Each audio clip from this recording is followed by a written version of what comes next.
Michigan Magazine is kept on the road by our many Michigan friends. Thunder Bay Resort, a destination for all seasons with special events and packages. Thunder Bay Resort in Hillman. Cops and Donuts Bakery, downtown Clare. A winning combination. Cops and Donuts.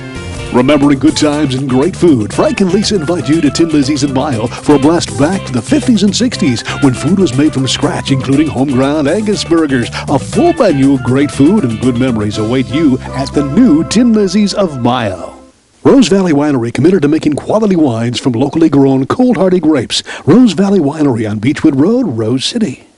Welcome to another edition of Michigan Magazine. I'm Barry Stutzman. On this week's show, join us for a trip to the tip of the thumb, historic Grindstone City near Port Huron. Once a community of 700 individuals and known throughout the world for hand-hewed grindstones, it's nearly desolate now with a harbor strewn with abandoned stones and a few proud buildings standing homage to a very proud past. We'll talk with historian Beth Quinn and the legendary Grindstone Bob.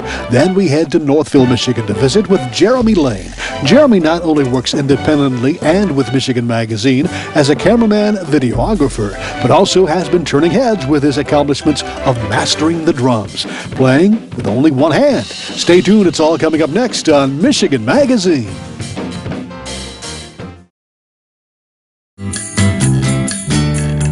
I'd like to go out today somewhere new. I'm on my way, you come too. We'll find a place in the sun. In the sun.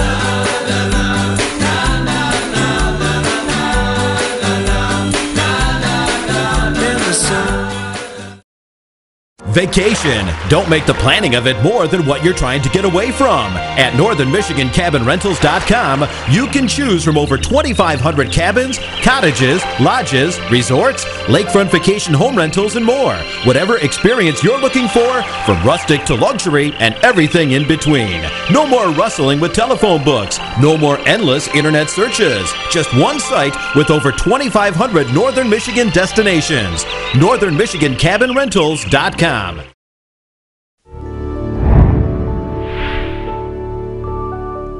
We're in front of the Grindstone, and it's a memoriam of Grindstone City, the pioneers from 1835 to 1938. Grindstone is right up at the top of the thumb area, just about, and with me is Beth Quinn. And Beth is going to tell us a little bit about Grindstone City and why it was so famous at one time, and perhaps why people should stop by here and see what Grindstone has. Can you tell us a little bit about some of the history to Grindstone City here? Okay, back in 1834, Captain Aaron Peer took refuge out in the water, and he came ashore and found some stone that he thought might look like something that he could use, and he took them back to Port Huron and had them tested. And then they came back and they started quarrying, and they used the stones for buildings at first, and then they found that they were just the right grade for grindstones, for grinding, for sharpening things, for making wet stones. And they made all shapes and sizes from 2.5 pounds to this one is 4,750 pounds. And they were shipped all over the world, Russia, Africa, everywhere. The farmers used them to sharpen their tools. So really the grindstone was used all across the United States for sharpening tools and milling also? Right, mainly sharpening tools. Well, how did they ever get the stone out of the quarry to sharpen the stone? Well, they had to make the quarry. They had to take off the trees and the topsoil and take off the first layer of stone and dig down. They would take it out and then take it to a mill, and they would have like 2 or 4 guys would hold and make it go around to get it so that it was the right shape. It had to be even. So they cut it out actually in blocks, like in squares. Right. Yeah. Right, and then they took it to the mill and milled it down. Well, at one time, Grindstone here, what kind of a population did they have here working here? Well, I've read that anywhere from 500 to 700 people were here at one time. What was the nationality here, the ethnic group here, basically? At the beginning, it was a little of everything, and then later on, it was more Polish would move up here. Beth, the founder of Grindstone, his name was Aaron Peer? Yes. And the building that is directly behind you was built out of grindstone. Could you tell us a little bit about that? Right, he built the house, his living quarters were on the top floor, and he had a store down below. And these are the blocks of stone from the quarries here.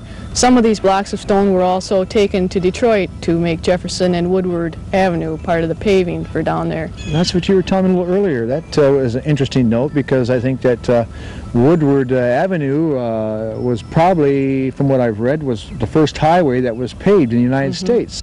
Evidence of the grindstone heyday could be seen all around us as we traveled the community's roads. From the actual grindstones being used as lawn decorations to the harbor that was lined with hundreds of huge discarded stones. Beth took us to where the quarries were, now filled with water. Now what we're at right now is one of the quarries where they took the grindstone out of. Is that correct? That's right. And how many years ago was this right here? Well, probably about 1900s, early 1900s. So what they've done is they cleaned the surface off from the trees, the topsoil, and then they started cutting down through. Right, they used saw blades to cut out the blocks, and then they would use the horses to haul them out. And then they'd take them to the mill. And then they'd round them off. Or they would keep them wet while they were rounding them off. But the people who would want to buy the stone would want them fully dried, because they paid for them by the pound. 3.5 cents a pound they pay. Is that right? Well, Beth, we certainly thank you for being part of our program and inviting us down here to Grindstone to find out a little bit more about some of Michigan's rich history about the grindstones. So thank you. Okay, you're welcome. Although the demand for grindstone worldwide has subsided, we were told about a man who was still making use of the stones, creating a demand of his own. He's known as Grindstone Bob. He transforms the stones into works of art. Taking the stones, he shapes beautiful wall clocks. This is grindstone? Yeah, that's pure grindstone. So you have to split this rock. I mean, you gotta have this. Somebody want me to break them in on it, but they don't want to work for 10 cents an hour. You know, no, okay. But there's a lot to it. Well, let's see what you got in here. But you would take that slab out there like you got out there, and cut this out, is that right? Oh, yeah. Then you gotta see what I mean. I had to find a straight grain. See, I'm an overtired stonemason, builder, see. And I took this up for a hobby. It had to be a business. Is that right? Very interesting. That's very unique. All right, let's set this down. Let's take a look at. You say you've done some clocks and for Governor Williams? Oh, yeah. There he is, holding his clock and everything right there.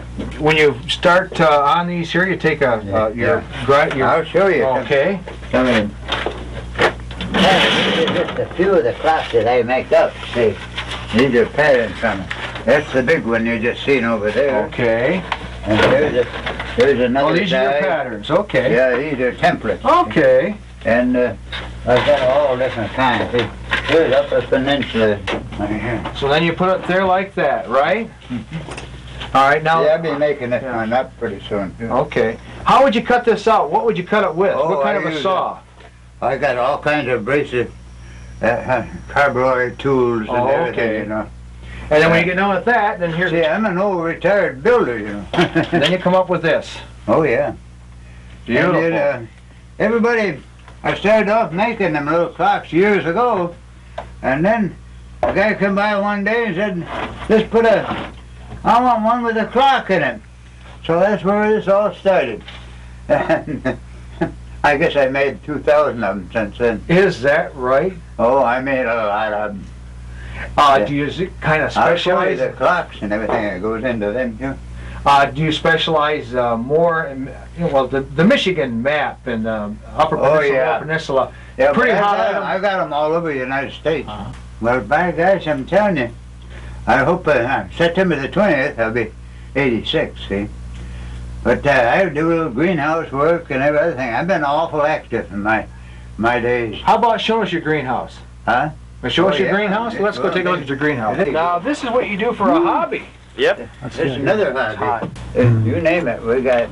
See, I furnish flowers for our church for the last 10 or 12 years, too. Oh, is that right? Yeah. You love grindstone so much, your house is made out of grindstone. Well, is that you'll right? see inside. Is that right? Yeah, we'll take you inside and show you Okay. that. Oh, everything in here is grindstone. Look at the stone. Stone right here. Oh, yeah. So you've done Stone stairway. stone stairway. We know one thing for sure. Yeah. That the grindstone here at Grindstone City was used for all over the world. They used it to sharpen their that's tools. right. And they ground crank shells and everything out of it. See? And There was a grinding mill. They had a mill here. Too. Yeah. And see, I'm making up wheels for wood carvers now out of that thing you see me turning around there. So what's left now is the treasured artifacts that you've been making out of grindstone. And you go down the harbor. On my 75th birthday, I laid the last stone. I laid put all the harbor. You go down, you'll see the whaling down there.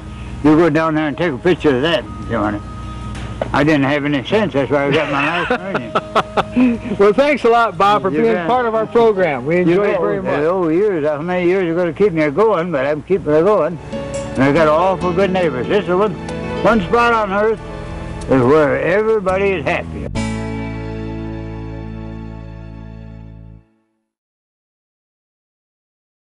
Michigan Magazine is being brought to you in part by Cops and Donuts Bakery, downtown Clare. What began as a crazy idea among 9 police officers to purchase the historic Clare City Bakery quickly became an international phenomenon, carrying on a Michigan tradition with delicious donuts, pies, pastries, breads, original coffee, and more. Plus a full menu at the new adjacent Traffic Stop Diner. Downtown Clare, a winning combination. Cops and Donuts. Clemix Sales and Service on Mapes Road, west of Mile, your complete recreational vehicle sales and service connection. Visit their beautiful showroom of new and pre-owned ATVs, lawnmowers, power equipment, snowmobiles, utility vehicles, and more. Clemix Sales and Service is also the home of the American-made Victory motorcycle line on display at Clemix on Mapes Road, Mayo. Discount Foods, downtown Mayo. Find national name brand foods and merchandise at sharply discounted prices. Shop the smart way and please the family without breaking the budget. Discount Foods, downtown Mayo. Shopping for that special person just got easier when you shop at Rose City Drug at 2640 North M33, just south of the Rose City city limits. You'll find gifts for everyone on your list from 1 to 100. Shop online or in person at Rose City Drug, Rose City. This is Jeremy Lane of Northville, Michigan, living a dream that some thought he'd never realize, that of an accomplished drummer. As you watch Jeremy practice, you'll notice his extreme enthusiasm and love for what he does. And you'll also notice something else. He only uses one hand. Jeremy has cerebral palsy, which robbed him of the use of his right hand, but not for long. Inspired at a young age after seeing Rick Allen of the rock group Def Leppard perform to standing ovations. As we began our visit with Jeremy at his home, he started relating to us the epiphany he had when he saw the accomplishments of Rick Allen. He lost his arm in an auto accident, but went on to greatness. Well, when I was real young, I always wanted to play an instrument. I didn't think I could because I was handicapped. That all changed when I turned on MTV back in 1987 and saw a video for Def Leppard. And I said, well, if he could do it, I could do it. What makes him such a special person, Def Leppard? Was he, well, same situation? He lost his arm in an automobile accident. Okay. And he pressed on, and they came out with the album in '87, and that's where I found, got inspired by him. And it's culminated into finding someone who could give you lessons, take lessons. How did this come about, to get in touch with someone who can instruct you in the correct and the not so correct way to do things? Well, it took me about 4 years to convince my parents to even play. Okay. And so when she finally said yes, my mother, she called around and got to a music store called the Get Fielder, where she ran into, talked to Brian Harris. Okay. And then after she got off the phone with him, she says, well, he's heard of Rick Allen too. She wasn't too sure about that, if anyone really heard of Rick Allen. So then I started taking lessons with Brian for about 10 years, I think. Well, I thought, no, this should be an interesting challenge because, you know, the whole foundation of drumming is based on right-left patterns. And so then adapting the whole thing to a single-handed concept, you know, was very different from the get-go. Everything drummers do is set up to be balanced between the hands. Okay. So it was a creative effort from the very beginning, you know. And what I started to realize, though, was that as long as you moved quick enough, you could kind of substitute notes here and there. Oh, okay. And because Jeremy's active arm, if you will, is his left, what we would do is turn the whole drum set around. Oh. So that the hi-hat and snare drum would come over to this side, the floor tom and ride cymbal would go to that side, and we'd just make that little switch every time he came in for lessons so that he could sit down and run the hi-hat and the snare drum with his dominant left hand, and also put his dominant left foot onto the bass drum pedal. Oh. And I wasn't sure if it would work, but it did. You know, the thing is that Jeremy was very committed to it.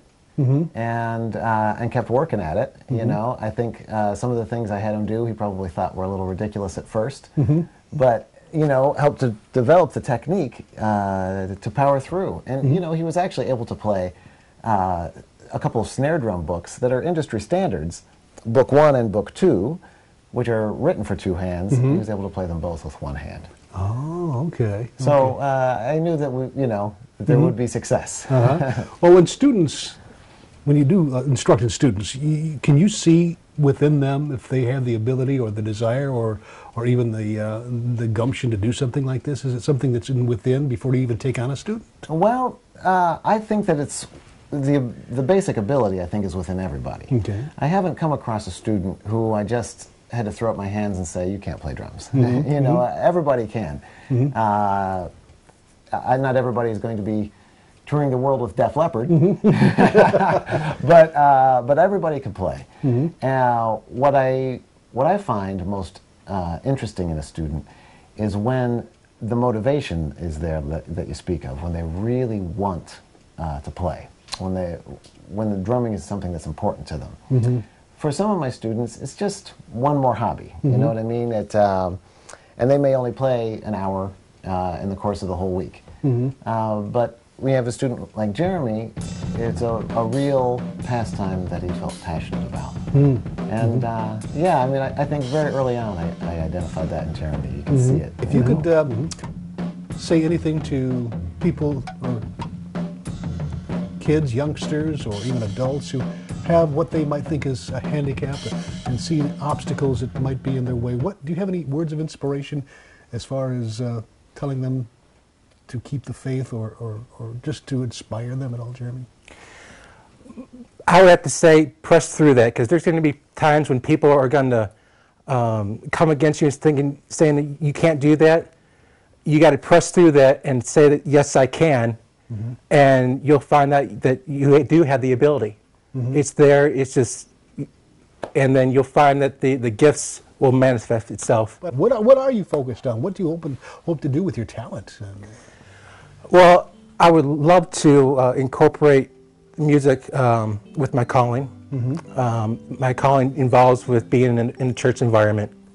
So I'm just waiting on the Lord, seeing where the Lord leads, and see what happens. And what happens is the rhythm of your future. Right? Yes. The rhythm of It is never too late.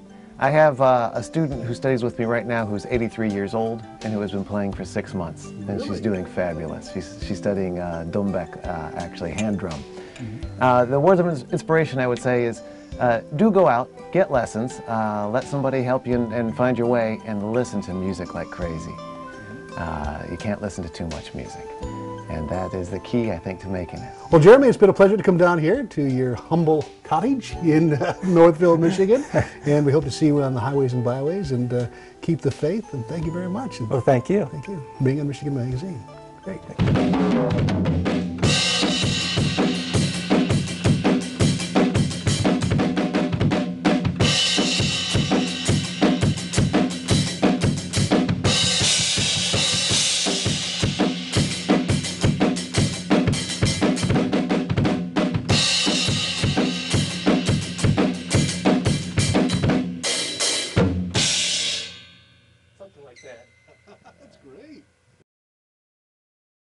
Well, that's all the time we've got for this edition of Michigan Magazine. So glad you could join us.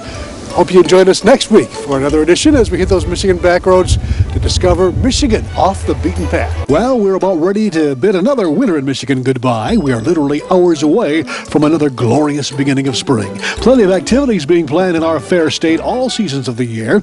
We've got some surprises coming to Michigan Magazine TV viewers in the form of vacation giveaways to wonderful places like Thunder Bay Resort and Canyons Hideaway, plus delightful dinners and gift certificates, so stay tuned. All you've got to do, starting today, is email your name, address, and phone number to iwatchmichiganmagazine@gmail.com. Do it now while it's still fresh in your mind. Till we meet again, have a great week, and we'll see you here on the next edition of Michigan Magazine. We'd like to thank all those that help keep Michigan Magazine on the road. Thunder Bay Resort, a destination for all seasons with special events and packages. Thunder Bay Resort in Hillman. Cops and Donuts Bakery, downtown Clare, a winning combination. Cops and Donuts. The Art of Amalia Jonas is at the art store near Lupton, Michigan. Stop by her gallery or visit her online to purchase that perfect masterpiece or sign up for private lessons. Begin your journey in the world of art by capturing the inspiration around you under the personal direction of Amalia Jonas at the art store. Hale Hardware, your do-it center in Hale, Michigan. Much more than a regular hardware store, providing everything you need for whatever your project is, along with a knowledgeable sales staff to get her done. Serving Northern Michigan since 1946. Hale Hardware, south of M65 at Ainsley in Hale. The Michigan-made rebounding mailbox pole. Never again worry about the winter snowplow taking out your mailbox with this ingenious rebounding pole. Your mailbox takes a hit and keeps coming back year after year. Call now or visit their website, toughmailboxes.com. Jerry's Joint at West Branch, some of the best burgers in town. Jerry's has a full menu, but when you order the burgers steaming hot, they're made the way you like it. Stacked high, made to order. Add fries, you've got a complete meal. Jerry's Joint of West Branch, home of the best burgers in town.